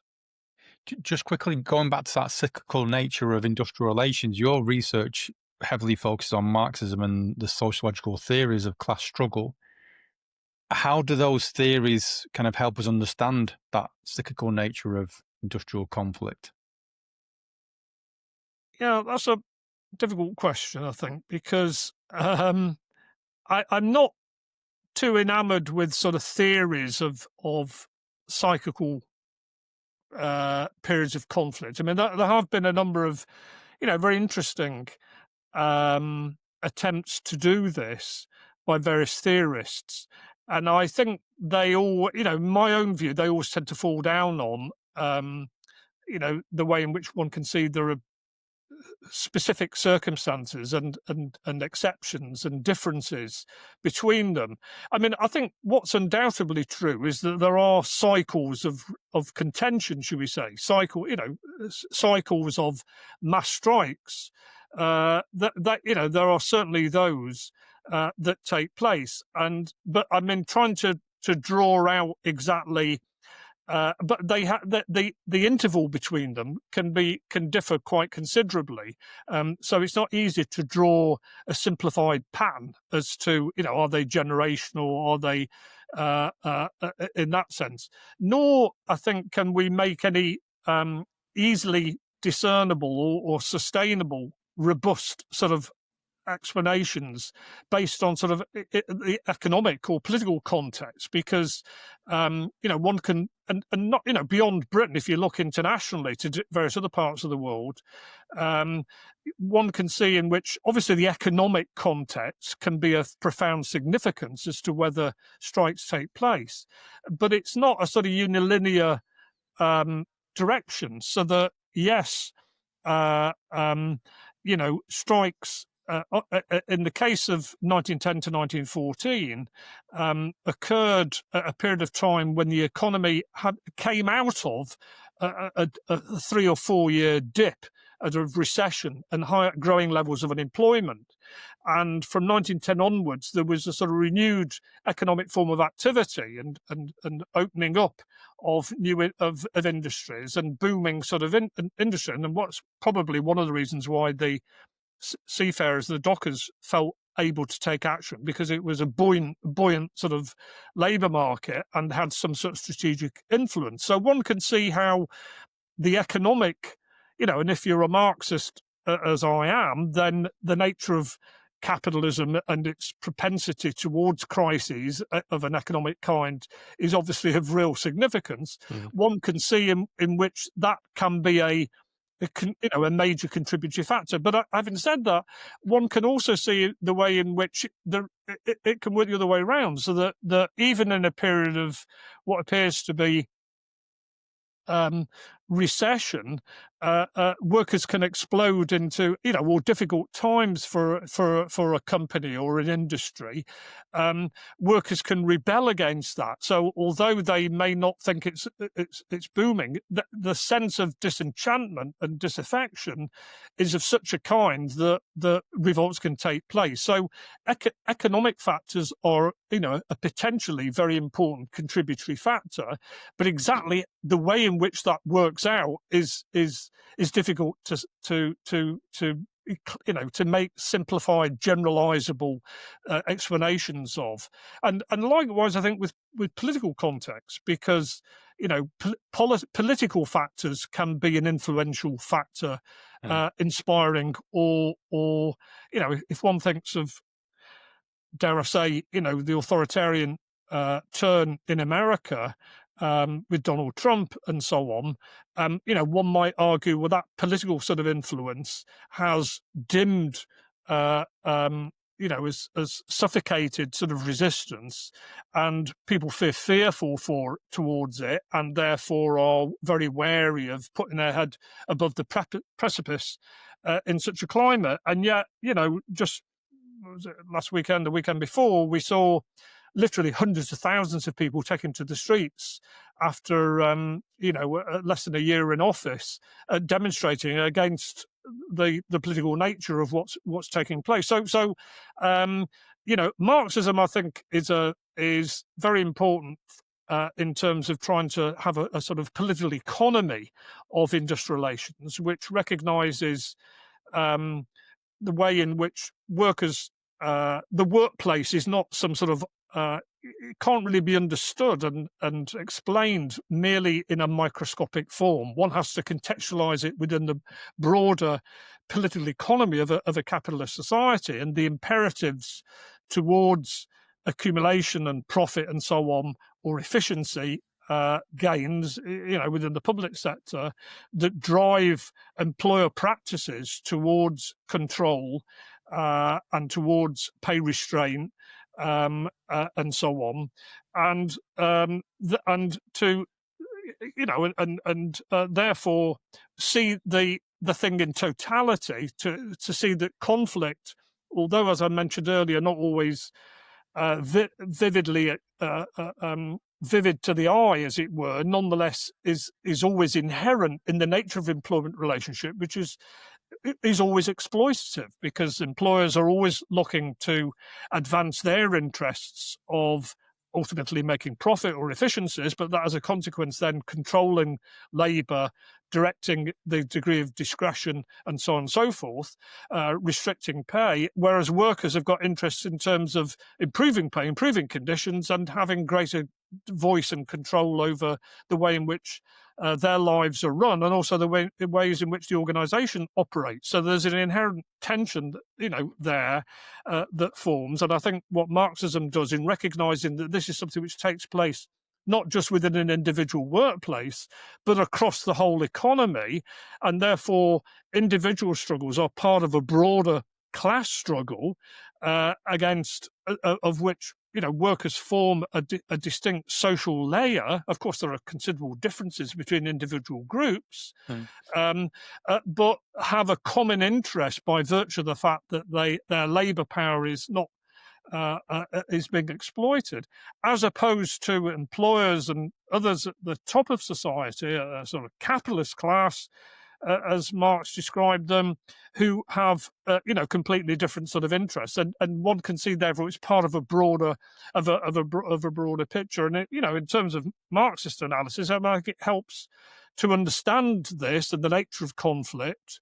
It helps to understand the nature of industrial relations practices and the role of conciliation and arbitration as a sort of shock absorber for conflict.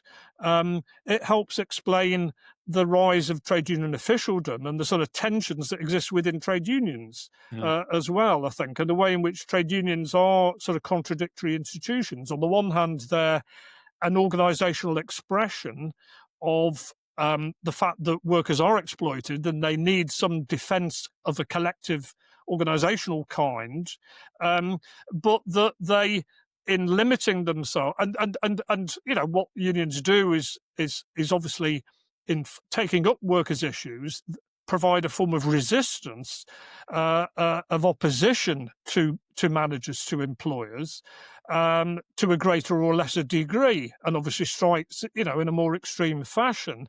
But at the same time, unions, by virtue of the fact that their horizons are often limited to the framework of capitalism, ultimately from a trade unions official's point of view, workers can go on strike, but ultimately workers need to go back to work, and therefore we need to strike a collective agreement and come to a compromise, and then we'll call it a day. We're not going to utilise our power for any broader political means to try and transform society. Then, to the extent to which unions do this, then unions can become a force of constraint as well, and particularly in the form of trade union officialdom, of containment, of accommodation. And there's always a dynamic and contradictory sort of interplay between these, which was expressed in the 1910-1914 period between sort of rank and file groups and the officials, and which I think, in some degrees, in a much more limited form, we saw, in more recent times in the 22-23 dispute. So, I'd defend a sort of a Marxist analysis for providing the sort of analytical and theoretical tools that help illuminate and provide a way of understanding, labour history in the way which I've tried to explore it. Yeah, it's a good way of kind of summarising the revolt and that inevitability of conflict when you've got different stakeholders with different aims and objectives about what they want to get out of the workplace, if you want to kind of label it that. Just the final question regarding the theme of the book. This is maybe a tricky one for you, but if you could identify one lesson from this period, 1910 to 14, that remains crucial for contemporary unions, what would you think it would be? Well, I think probably in terms of a lesson which, because lesson has the sort of notion that, what would be the characteristic which might be of most relevance to today, I'm assuming you're looking at. And, to be fair, obviously I'm interested in labour history as a Marxist, not only as an academic, although, quite frankly, it seems to me that it is interesting intrinsically to try to explore to the extent which I have that historical period of time. But I'm also interested in the way in which looking in the past can maybe tell us something about how things might be in the present and for the future. So in that sense, although drawing lessons is not very easy, one can't make very simple sort of comparisons given the nature of the changes. It is a justifiable question, and I suppose I'd argue that perhaps one of the most important features for me is the way in which it shows that struggle is what builds unions. Let me put it this way: if workers have battled historically to join a trade union, and employers have often not wanted them to join a trade union because they think they're going to lose their influence and they'll be, engaged in action and whatever and so forth. But even where employers agree to recognise a trade union and a worker has the right to join that organisation and does so, really we've not gone very far, because the union is meaningless unless it does something, unless it has some power. And given that the employment relationship is unequal, there's an asymmetry of power, there are contradictory sets of antagonistic interests between the two parties involved, then a trade union which doesn't attempt to rectify that imbalance and to challenge employer authority is meaningless. It's powerless. It's ineffectual.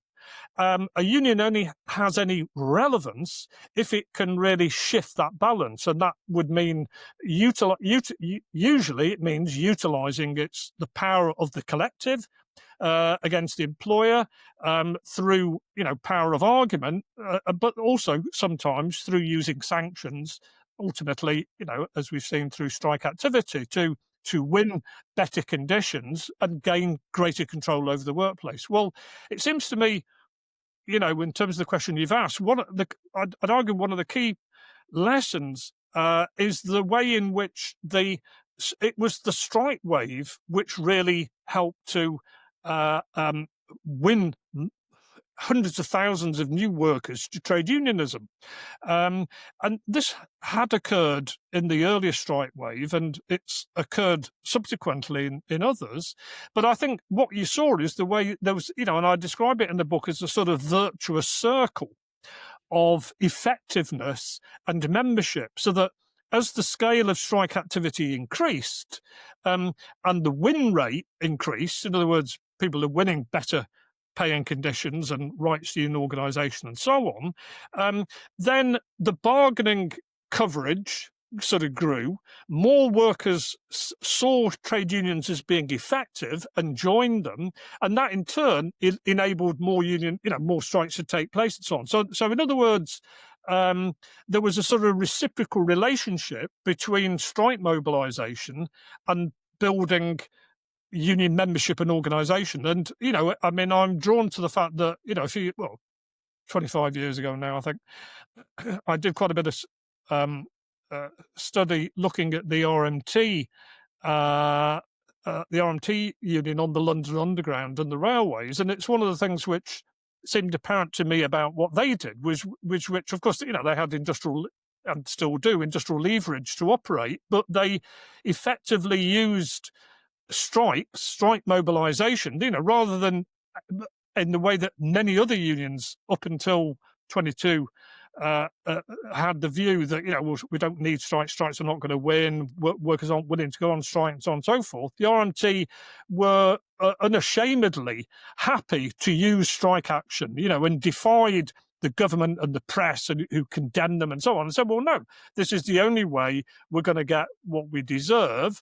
And they utilised the strikes and by and large, to do so, to win tangible gains for their members. And what this did is it reinforced the the credibility of the trade union. It made being a member of a trade union, it makes it, well, now I know where my subscriptions are going. It clearly, I'm proud to be a union member. I used to go around interviewing RMT union members on railway stations, the underground, so on. They all used to wear the union badge. They were proud to be associated with the union because it was a union which could win. And I think in turn what that did was it helped to recruit new members, as well as retaining the existing members, and it helped to revitalise workplace union organisation. It helped to encourage people to become active, to become involved. And I think this is what happened in 1910 to 1914 par excellence on a mass scale. And if there's one lesson that I think unions could do with learning, that's the lesson for now. That strikes, collective mobilisation is the way to build union organisation, and you don't necessarily need to have won everyone to the trade union before a strike is engaged in. For example, in the National Education Union, or even in the University College Lecture, Union, on both occasions when strikes have been called, what's happening is that people, once a ballot has been conducted and the strike date is announced, workers are joining the union to be part of the strike. And during the course of the strike, other workers join. And once they join and they get to see how trade unions can begin to develop some strength and authority, then that's a powerful sort of, factor. And this is something that occurred, again in the 1970s. There was a massive increase in trade union membership during the period of the 1970s. What characterised the period of the 1970s? Union power and union strength through collective mobilisation. So, this is perhaps something. It's not good enough just to appeal to workers on the basis of principle, or to join the trade union, or on the promise of better pay and conditions for their circumstances. One's got to show evidence that unions, collectively, en masse, can make a difference. And to the extent that workers can do this, and it is possible to do this, and there are workers in many more difficult areas of employment in today's world, Deliveroo drivers or Uber drivers or whatever, call centre workers who have shown that if they stick their necks out a little bit and organise, then they can recruit and can build. Yeah, the Independent Workers Union has been really effective, hasn't it? And the UCU was with the pensions, with the fight in the pensions and changing the mindset of what where the pensions were actually in the deficit when they weren't, which we found out. Okay, final questions, Ralph, which we ask every guest. What are you working on next? Because you're very active. So what are you working on next? Yeah. Well, what I'm working on next is another book. It's a political biography of a guy who I've mentioned during the course of our conversation, Tom Mann, who some listeners may have heard of. He was a sort of legendary, larger-than-life figure. And in a sense, although I'm really interested in his trajectory, I'm interested in the sense as well that in locating his activity and writings and so on within the context of the period in which he lived. And he was active for almost 60 years. And really, in a sense, by writing a political biography of him, I'm still researching. I've not yet, finish this, but I'm writing a sort of history of the British Labour movement during its formative years. So he was active from sort of mid-1880s right through until the late 1930s. And he was very well known. He was an incredible sort of agitator. He was a charismatic speaker. He led a whole number of strikes, Liverpool General Transport strike, which I mentioned, the 1889 London Dock strike and others.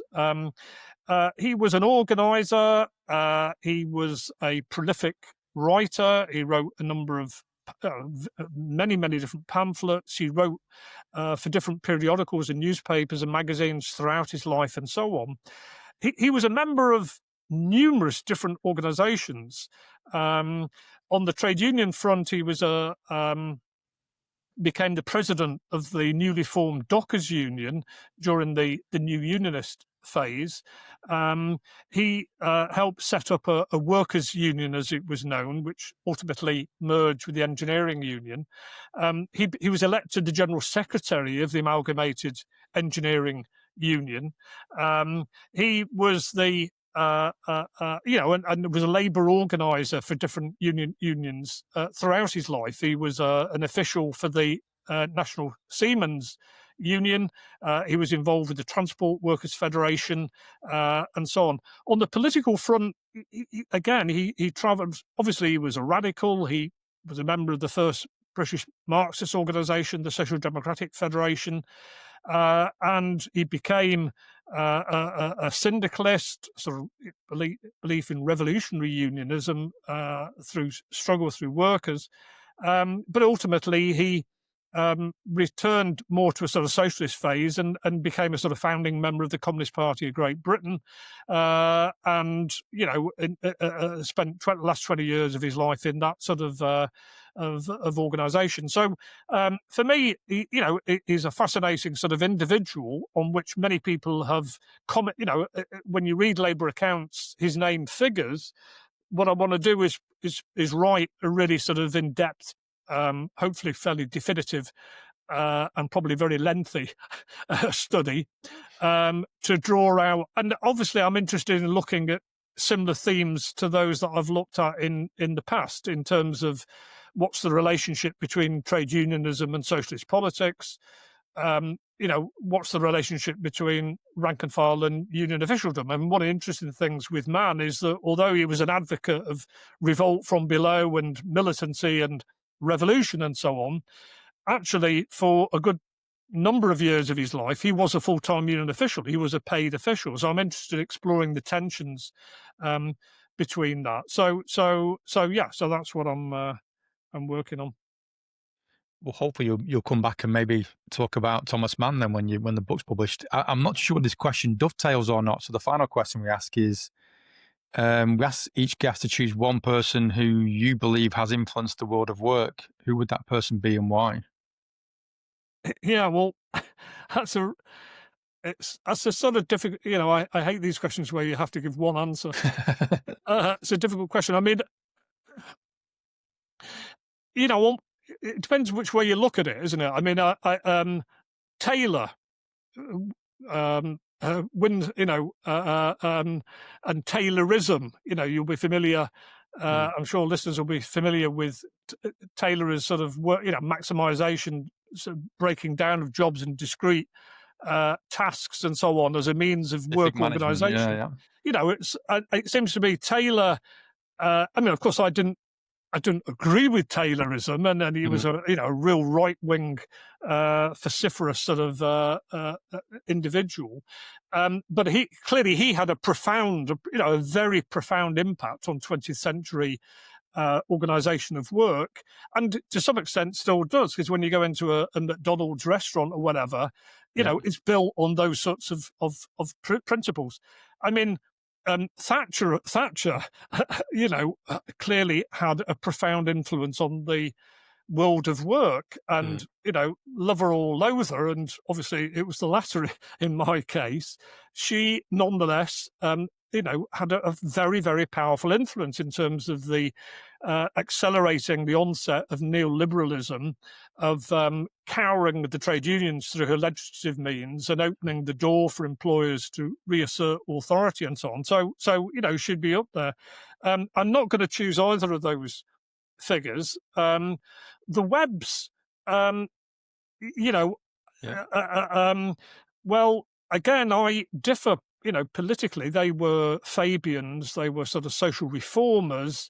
Very limited, I think, in many respects. But to be honest, I think if you're interested or if listeners are interested in the world of industrial relations, then the webs are not a bad place to start. They are, they're formidably capable intellectual sort of descriptions of the world of work, which, although there is well over 100 years, I mean, there's so many different aspects of it which are of relevance to today. So they are very much influenced. No, I think I'll probably go for Marx, um, because again, notwithstanding the fact that Marxism, as people often reject Marxism in the sense of they reject the idea of revolution and wanting, look what happened to Russia and so on and so forth. Well, okay, let's forget the prognosis and the activity and the sort of those regimes which claim to have represented Marxism in terms of the Soviet Union under Stalinism or China today or whatever like that. Let's just take Marx as a writer, as a theorist of the nature of capitalism and of work and so on.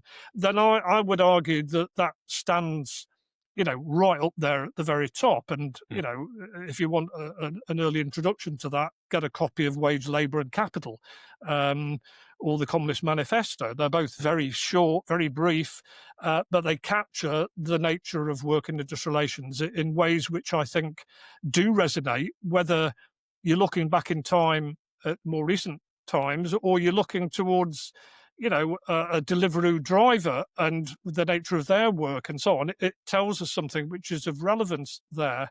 I mean, if I could have a sort of an addendum, I'd probably say Richard Hyman, who certainly his early work. Richard was my PhD supervisor and, wrote extensively from a sort of Marxist point of view on industrial relations and wrote a very good book called The Political Economy of Industrial Relations, but he wrote other things as well, which provides a more up-to-date sort of application of Marxist analysis, which, has been reprinted numerous times and which is used across the world, and which again I think so I'd go for Marx and with Hyman in inverted commas, if that's okay. That's fine.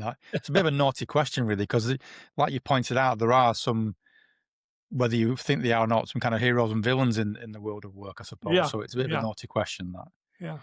But your book's fantastic, Ralph. I went to one of the launches of it. It's like I mentioned at the start, it's very well researched, and it's highlighted an important timepiece, and it's highlighted really important demographics of who were involved with it as well. So it's a fantastic book. We'll put it into the comments into this episode section where people can go and buy it as well, because it is a really good book to go through. So thank you very much for Professor Ralph Darlington for joining us on We Can Work It Out. Thanks, Ralph. Thanks, Jonathan. It's been a pleasure and a delight. Thank you.